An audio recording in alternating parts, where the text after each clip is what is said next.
What if everything you bought to make you happy was exactly what was keeping you from being happy? Pause for a moment and consider that possibility. Think about the last time you felt truly at peace. Not the temporary euphoria of getting something new, but that deep sense of being in the right place, being the right person, living the right life. Can you remember?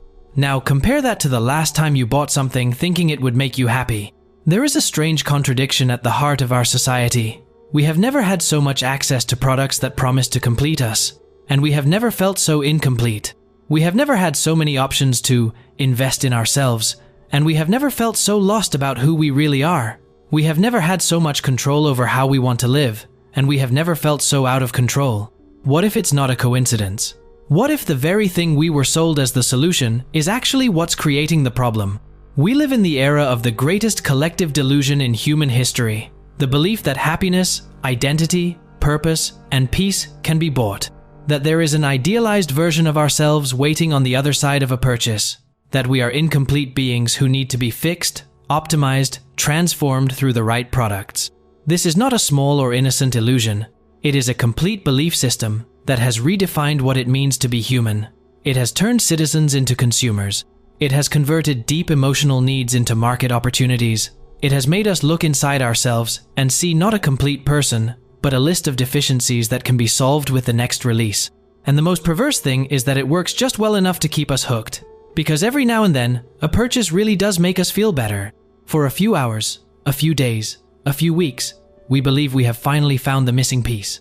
And that convinces us that we are on the right track, that we just need to keep searching, buying, trying. But what if the whole path was an illusion?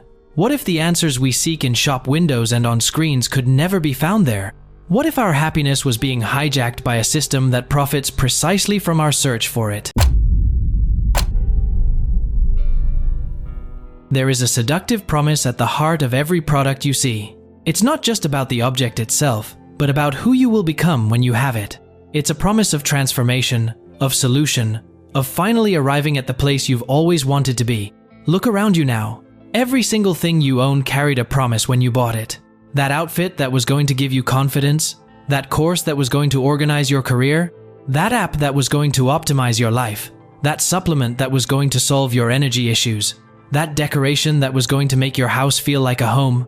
Every purchase was a vote of confidence in a future version of yourself that would finally be complete, happy, fulfilled. And for a moment, the promise seems real. You wear the new clothes and feel different. You take the first class and feel like you're on the right track. You take the first pill and believe you've finally found the solution. There's a genuine euphoria in that feeling of having found the answer, of having done something to improve your life. But then real life returns. The new clothes didn't change your personality. The course didn't solve your career confusion. The supplement didn't alter your fundamental disposition. The decor didn't transform your house into a place where you feel truly at home. And slowly, without you noticing, that feeling of incompleteness returns. Only now it comes with a new layer, the disappointment that the solution didn't work. What you don't realize is that you've just participated in the most lucrative cycle in human history. A system that turns basic human needs belonging, purpose, self-esteem, peace into products. That takes universal feelings like loneliness, confusion, dissatisfaction, and sells them as problems that can be solved externally. Because modern consumerism doesn't just sell products. It sells entire identities. It sells the person you can become. It sells dreams of who you would be if you had the right things. And it does so with a psychological sophistication that our ancestors could never have imagined. Think about the last advertising campaign that really touched you. It wasn't selling a product, it was selling a lifestyle. A version of you that wakes up early, has energy, is always organized. A version that travels to beautiful places, has perfect relationships, is always learning something new. A version that never feels lost, never doubts itself, never stays home doing nothing, staring at the ceiling. Every brand today has a manifesto about how you should live. Every product has a philosophy about how you should feel. Every purchase is an opportunity to invest in yourself, to prioritize your well-being, to align your life with your values. The vocabulary of self-actualization has been completely co-opted by the language of marketing. And we buy because the promise makes sense. Of course you deserve to feel good. Of course your life can be better. Of course you should strive to be the best version of yourself. What we don't realize is that we're looking for these things in the wrong place, and that our search is being deliberately directed towards solutions that can never really work. The system is so sophisticated that even our attempts to escape it have become products. Want minimalism? There are courses and books on how to be minimalist. Want sustainability? There is an eco-friendly brand for every product category you already buy. Want spirituality? There are meditation apps, crystals, yoga accessories. Want authenticity? There are brands that sell exactly that promise. It's as if the system has anticipated every possible escape and created a commercial version of it. Every movement of resistance to consumerism becomes a new category of consumption. Every insight into the futility of buying things becomes an opportunity to sell that insight. Because here's the truth that no one wants to admit. Existential problems have no commercial solutions. Insecurity cannot be cured with better clothes. Lack of purpose cannot be solved with online courses. Loneliness does not disappear with self-care products. Confusion about identity cannot be clarified by buying a new look. Existential emptiness cannot be filled with purchased experiences. But the system needs you to believe that it does. It needs you to keep looking for the next solution, the next product, the next improved version of something that will finally make you feel complete. Because the moment you realize that you were already complete from the beginning, the game is over. And maybe that's exactly what they fear most, that you'll discover you don't need to buy anything to be who you really are. But how did we come to believe so deeply in this illusion? Wake up, work, pay bills, sleep, and repeat it all over again the next day. Life goes by like this, and one day you realize that time has slipped away. Dreams were postponed. Opportunities went unnoticed. This happens because no one ever taught you how to see the game of life the right way. But there is another path. If you want to reach the next level, you need to access new knowledge. And that's exactly what you'll find in the White Rabbit Codes.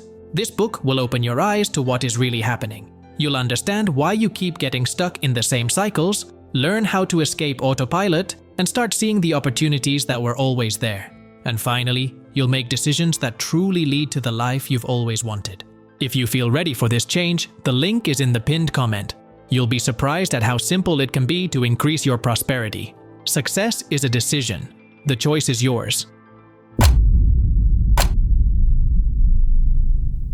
But how did we come to believe so deeply in this illusion? The answer lies in a laboratory in the 1940s, where a man named B.F. Skinner discovered something that would forever change the way we understand human behavior and how it can be shaped. Skinner was studying how to create lasting habits and beliefs. He discovered that it's not enough to reward a behavior just once. To create a truly ingrained belief, you need 3 elements: constant repetition, emotional reinforcement, and the feeling that the person is freely choosing to believe. And that's exactly what has happened to us over the past few decades. We weren't forced to believe that happiness can be bought. We were carefully conditioned to come to that conclusion on our own, through thousands of small reinforcements that shaped the way we see the world. Think about your childhood. How many times did you hear, "If you behave, I'll buy you something"? How many times was a purchase used to comfort you when you were sad?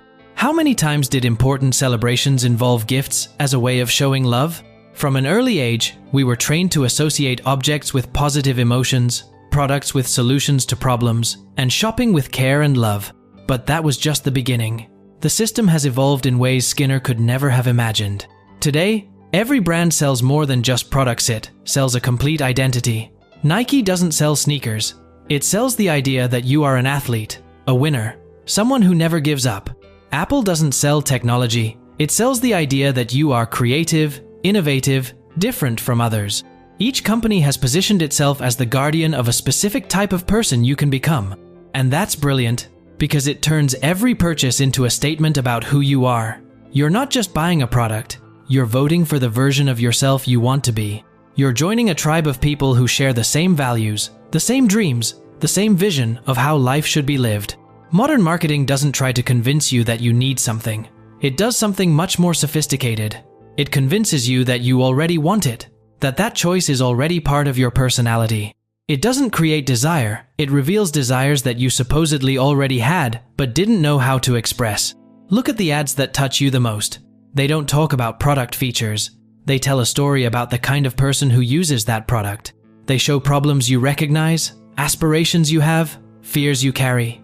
And then they present the product not as an external solution, but as a natural extension of who you already are. And algorithms have made it all personal. Your feed is customized to show you exactly the products that align with the image you have of yourself, or the image you would like to have.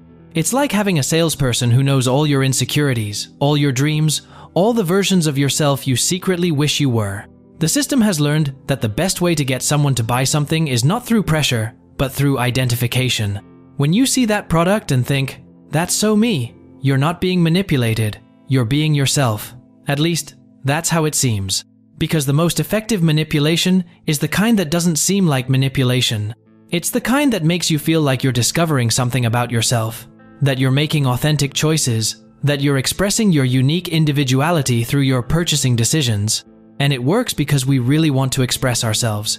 We really want to connect with who we are. We really want our outer life to reflect our inner life. The problem is that we have been taught to do this through objects, when authentic expression has never needed anything but ourselves. But the system doesn't stop there. It constantly evolves, creating new ways to convince us that we need to buy our own identity. And every time we think we've escaped, we discover that we've just switched products. And this illusion takes on new faces every day, adapting perfectly to our moments of awakening. Every time we start to question whether we really need to buy so much, the system offers us a more conscious version of the same game. Carl Rogers talked about the importance of being authentic, of living in harmony with your true self. But today, even authenticity has become a product. Brands sell authentic lifestyles, genuine products, real experiences, as if your essence needed to be bought, as if you weren't authentic until you had the right objects to prove it. And we fall for it because it makes sense. We want to be authentic. We want our external life to reflect who we are internally. So when a brand tells us, "This product represents who you really are," we're ready to believe it, because the alternative, finding out who we are without outside help, seems much more difficult and uncertain. One of the most sophisticated masks of modern consumerism is self-care. On the surface, it's a beautiful concept. The idea that you should prioritize your well-being, take care of yourself, invest in your physical and mental health. But look at how this has translated into practice. Self-care has become synonymous with buying products. Stressed out? Buy a diffuser. Anxious? Buy a special tea. Feeling down? Buy a new outfit.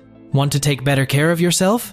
Buy supplements, exercise equipment, skincare products, self-help books. The act of taking care of yourself has been outsourced to brands that sell you the promise that you are investing in yourself with every purchase. And it works because there is some truth to it.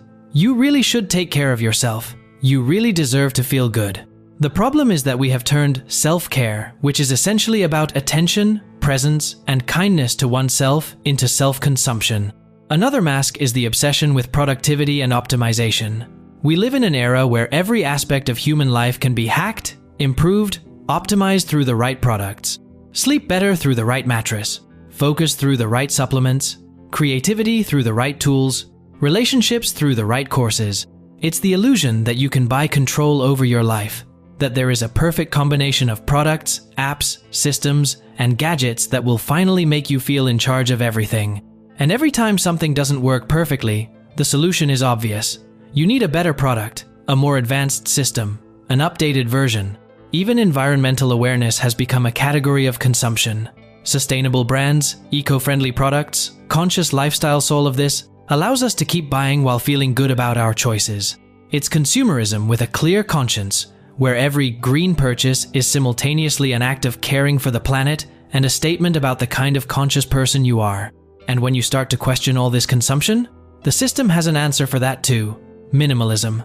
But not just any minimalist curated, aesthetic, Instagram-friendly minimalism, where you can buy the right products to have fewer things, but the right things. Where simplicity becomes a personal brand that needs to be performed.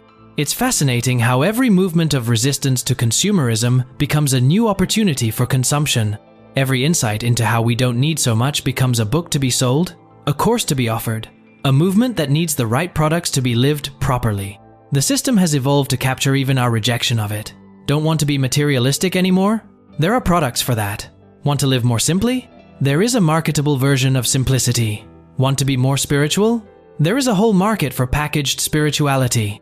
It is as if consumerism has become a perfect immune system, capable of absorbing and neutralizing any criticism, transforming every question into a new product category. And we are trapped in a maze where every attempt to escape leads us to a new shopping aisle. But what lies behind all these masks?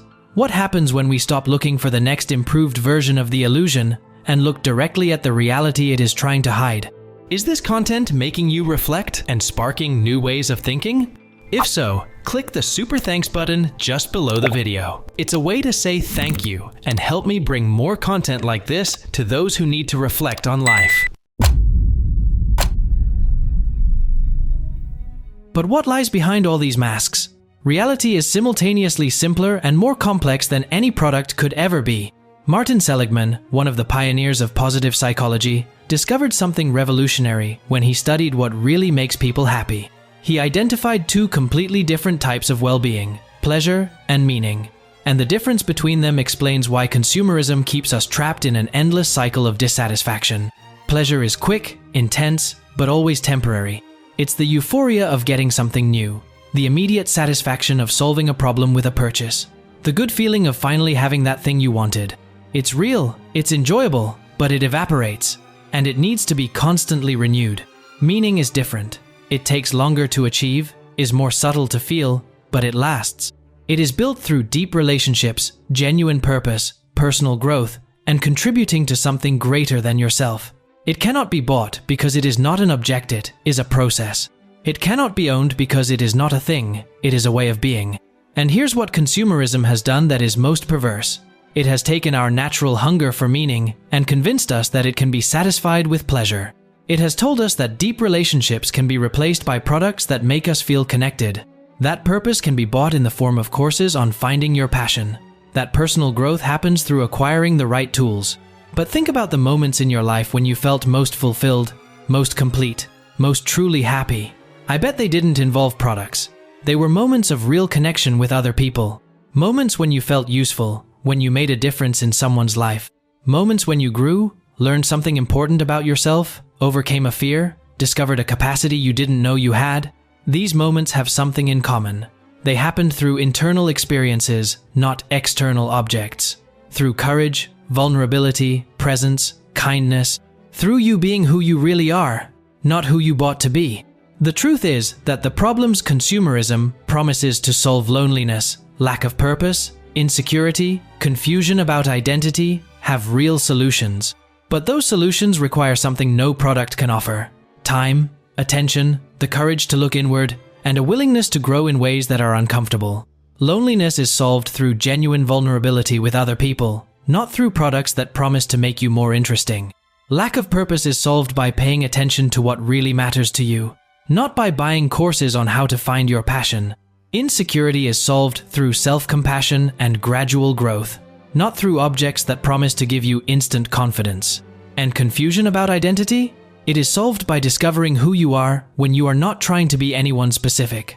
When you stop asking yourself, what kind of person should I be? And start asking yourself, how can I be kinder to myself and others today? Real freedom isn't about being able to buy what you want. It's about realizing that you already are who you need to be, that your life already has meaning, not because you've achieved the right things, but because you're alive, because you can feel, because you can connect, because you can grow, because you can contribute. The system wants you to believe that you are always one purchase away from the life you want. But the truth is that you have always been one choice away from it. The choice to stop looking outside for what can only be found within. The choice to stop trying to complete yourself and start expressing yourself. The choice to stop trying to become someone better and start being who you already are with more courage and authenticity. Because in the end, the biggest illusion that consumerism sold us was not that we can buy happiness. It was that we are not enough as we are. That we need to be fixed, optimized, transformed. That our natural life, our natural personality, our natural rhythms are not adequate. But what if they were? What if you discovered that you don't need to buy anything to be interesting, to be loved, to have a meaningful life? What if the person you are trying to become through products was just a braver version of who you already are? That is the reality behind all illusions. You were already complete from the beginning. And maybe it's time to stop buying and start living as if that were true. If you've made it this far, you've already taken a step beyond most people. You're subscribed to the channel, you watch the videos, you reflect on every idea. Now the question is, how far do you want to take this? If you want to take the next step and truly apply this knowledge to your life, the White Rabbit Codes is ready for you. The link is in the pinned comment. Remember, success is a decision, The choice is yours. Count on me and follow the white rabbit.